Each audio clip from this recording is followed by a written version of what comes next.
Hello again, tuguhaye ikaze kuri Mukire TV, ni Mr. Sam nk'ibisanzwe. Tuguhaye ikaze mu kiganiro mukunda cyane, igihingwa cy'umunsi. Igihingwa cy'umunsi ni ikiganiro cyiza cyane mwese mukunda, kandi mbashimira mwese mwakoze subscribe, kuko ni ikigaragaza ko mukunda ubuhinzi kandi mushaka gutera imbere mu bijyanye n'ubuhinzi, ubworozi ndetse n'ikoranabuhanga. Ndabashimiye cyane byimazeyo mwakoze subscribe. Nawe niba utarakora subscribe, uyu niwo mwanya wo gukora subscribe kugira ngo tujye tubana buri munsi. Ikibazo cyose wagira bitewe n'imishinga tugenda dushyiraho izamura abantu benshi, wajya muri groupe yacu Mukire TV 0788938138, ukajya muri groupe aho dutanga ibiganiro byacu, dushyiramo video zigiye zitandukanye nyinshi, kandi n'igitekerezo cyose wagira uba wisanzuye urakitubwira nta kibazo. Aho ngaho naho twaguha ikaze cyane. Mu buhinzi bw'inyanya rero, cyangwa se mu kiganiro cyacu cya kindi mukunda cyane, igihingwa cy'umunsi, munyemerere tuvuge ku buhinzi bw'inyanya, cyangwa se tomato crops. Inyanya ni igihingwa cyiza cyane giteza imbere abagikora, abagihinga ndetse n'abagikonsoma. Nacyo kiri mu gice cy'ibyo twise food crops, nako cash crops, kiri mu gice cy'ibyo twise cash crops, bitewe n'uko nacyo ni igihingwa ngandurarugo. Inyanya, tomato ni igihingwa annual crops, ni igihingwa kimara season imwe mu murima. Annual crops nk'uko tugenda tubibabwira, ni agaterime gakoreshwa cyane mu buhinzi. Ni ibihingwa bimara igihe kingana na season imwe mu murima, mu gihe perennial crops ni ibihingwa bimara igihe kirenze season mu murima.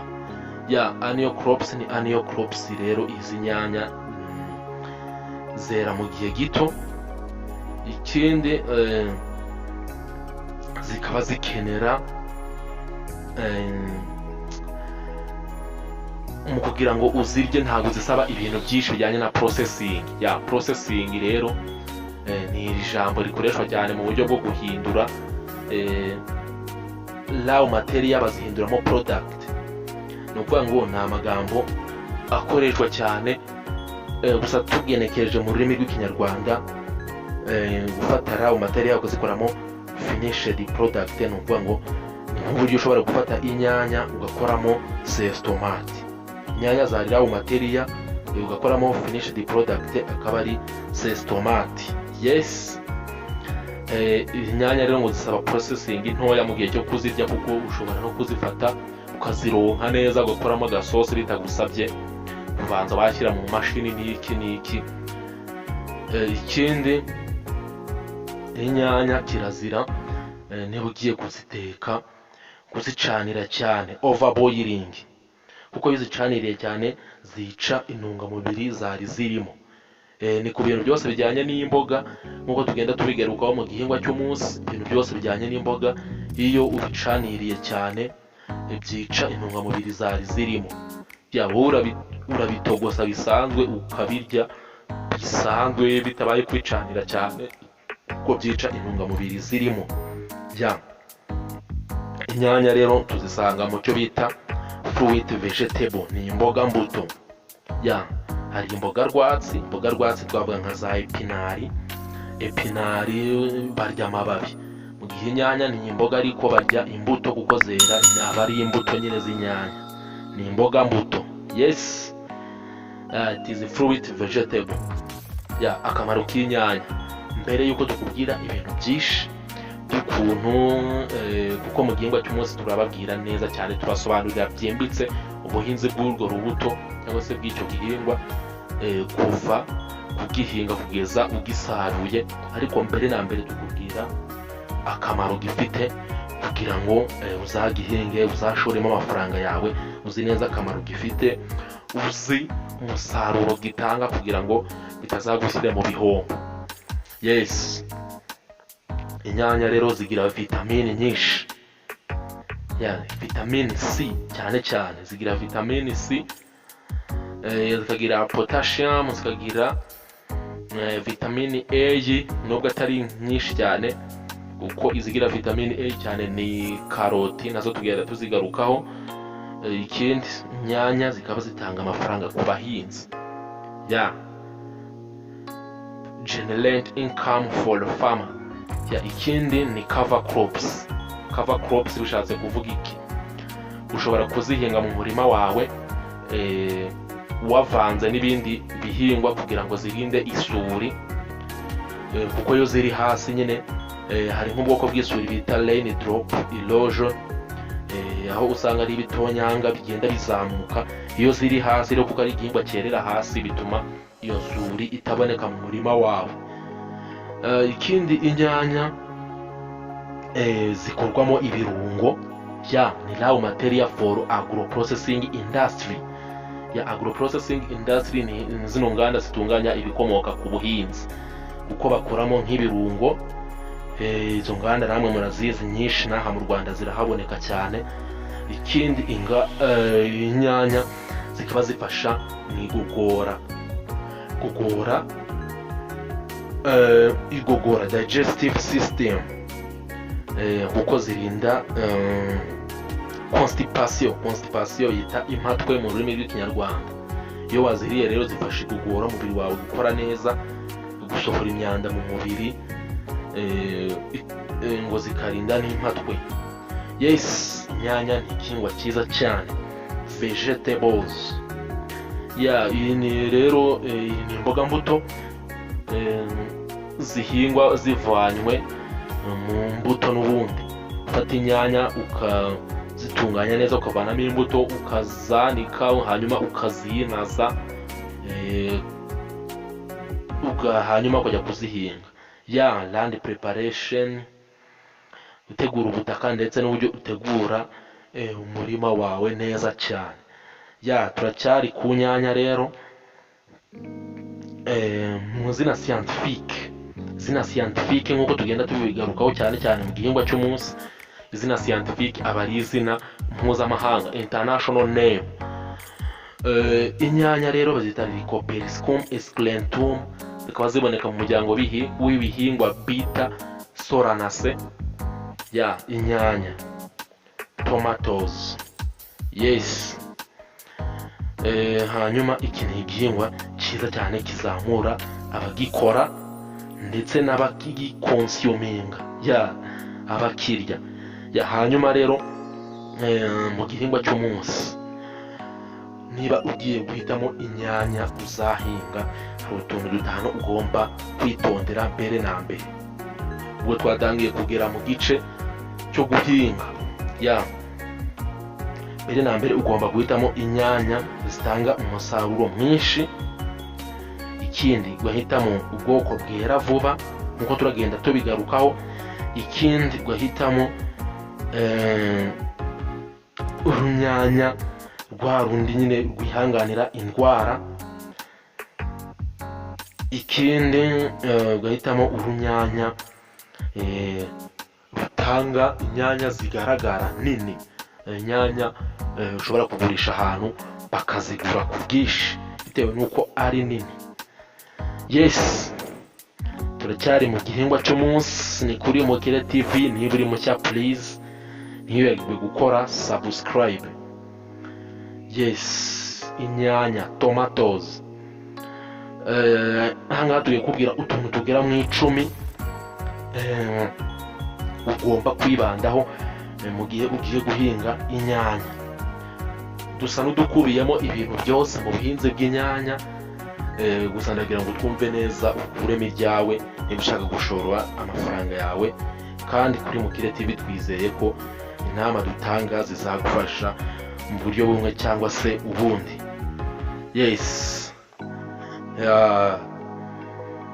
Mu gihingwa cy'umunsi, hanyuma niba ugiye guhinga inyanya, mbere na mbere ugomba guhitamo site, ahantu heza haberanye n'inyanya. Ikindi ugategura umutabo uzinazamo imbuto zawe, kuko nk'uko twabigarutseho ufata urunyanya ukarusatura, rukuze neza rweze, ugakuramo ziriya mbuto ukazanika, hanyuma ukazinaza mu mutabo wateguye neza cyane. Hanyuma ugahitamo aho hantu uza kuzinaza.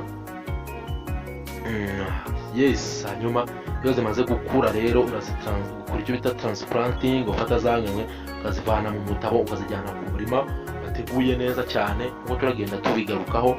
Hanyuma ukazitera, ugashyiraho amafumbire, hanyuma ukabagara, ukarinda indwara, ugasarura, hanyuma ukajyana ku masoko cyangwa se ugakuramo izo murakonsoma nk'umuryango. Nk'uko twabigarutseho ni food crops, ni igihingwa ngandurarugo. Yes, ubu ni uburyo 10 tuvuze muri make.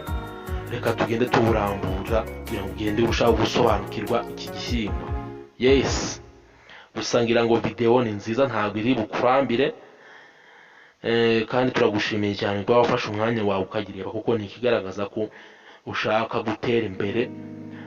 Tomato rero nk'uko twabigarutseho ifite izina scientifique bita Lycoperdicum esculentum, ikaboneka mu muryango bita Solanaceae.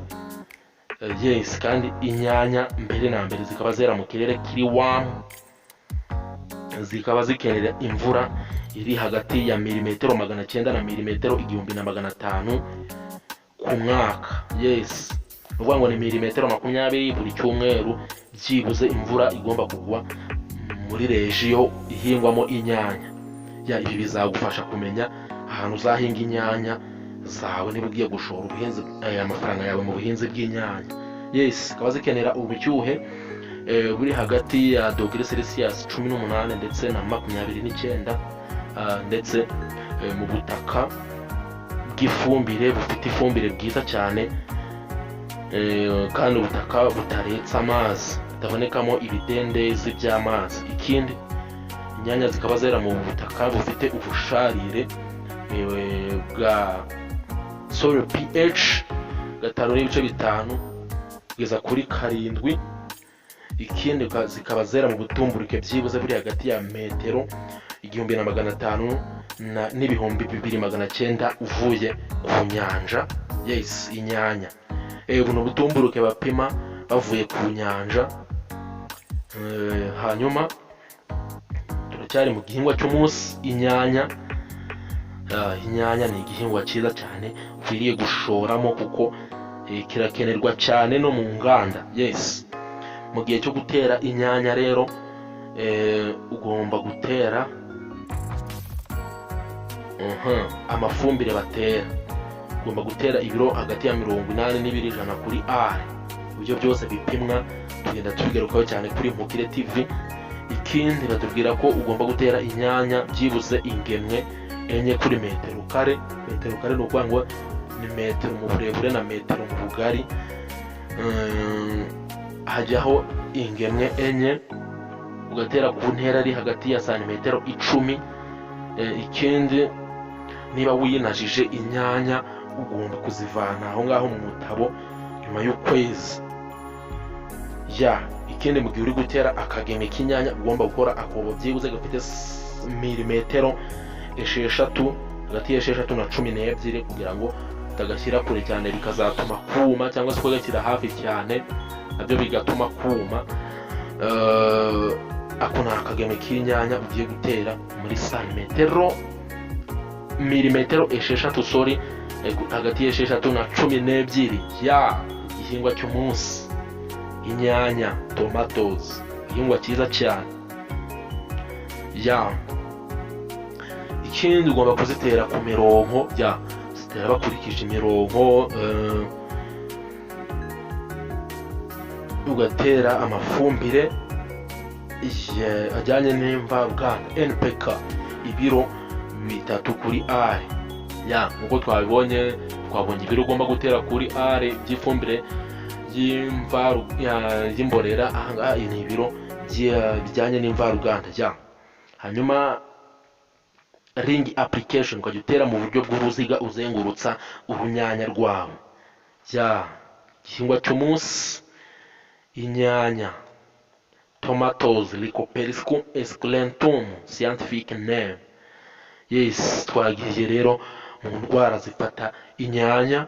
Ya indwara ni ikintu kigabanya umusaruro w'abahinzi cyane, niyo mpamvu ukwiriye kucyitaho ndetse ukanacyitondera mu kugira ngo ukomeze kubungabunga umusaruro w'inyanya zawe.